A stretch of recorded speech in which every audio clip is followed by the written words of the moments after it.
So as you can see on this chart now, you can see areas where price does not go above and rejects, or price does not go below and bounces. Let's get ready to rumble. What's up, guys? It's your boy, Mr. Fit to Flourish.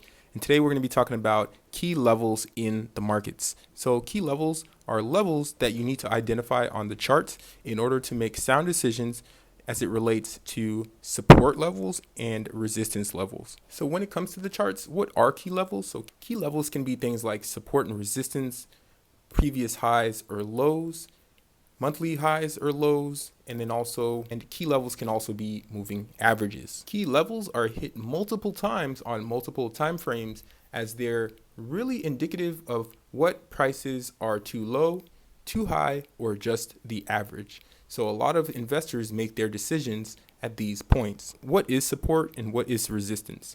So support is a defined area in which a stock's price does not fall below. On a candlestick chart, it's seen where the candlestick does not fall below. It's the floor in which traders believe that the stock price is worth at least this much and not a penny less. Resistance is defined as an area which a stock's price does not rise above. This is a ceiling and can be seen on a candlestick chart as a price point where the stock does not go above. Traders don't think that the stock is worth a penny more than this number. Support and resistance are good buying and selling points respectively.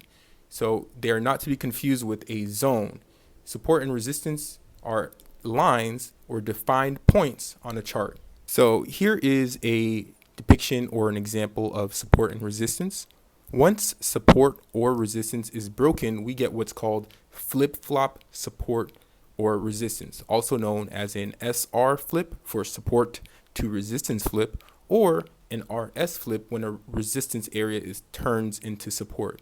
So these happen when those areas are broken and then tested again. Now, as mentioned earlier, support and resistance are defined points. However, there's something called a supply zone and a demand zone that are ranges of areas between price points in which buying and selling takes place.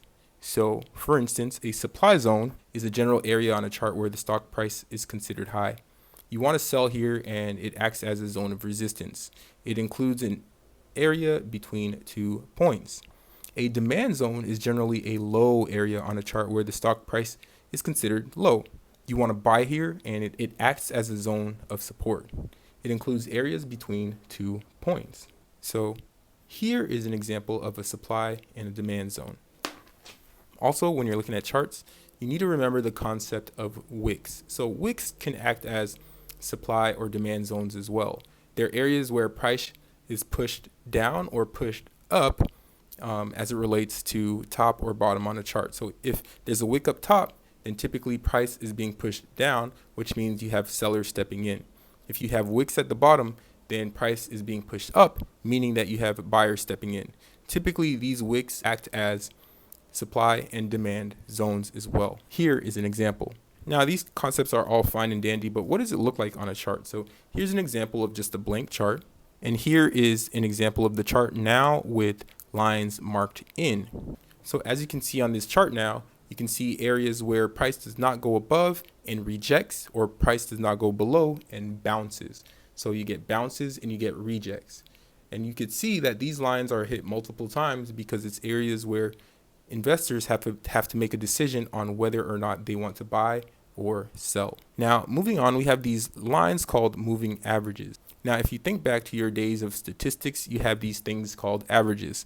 So moving averages are these lines that move along with the price, and they basically gauge the average price for a certain amount of bars. So for instance, there's something called the 20 moving average, which would measure the last 20 bars, and it measures the price of the last 20 bars. Moving averages act as key levels because it's also an area where investors need to make a tough decision as to whether or not they want to buy or sell. So stay tuned for the next video, because we're going to be talking a lot more about key levels, strategies, movement, moving averages, and all that. Thanks for tuning in. It's your boy Fit to Flourish. Peace. Good morning, welcome to the Fit to Flourish podcast. Let's talk wellness, finance, and growth.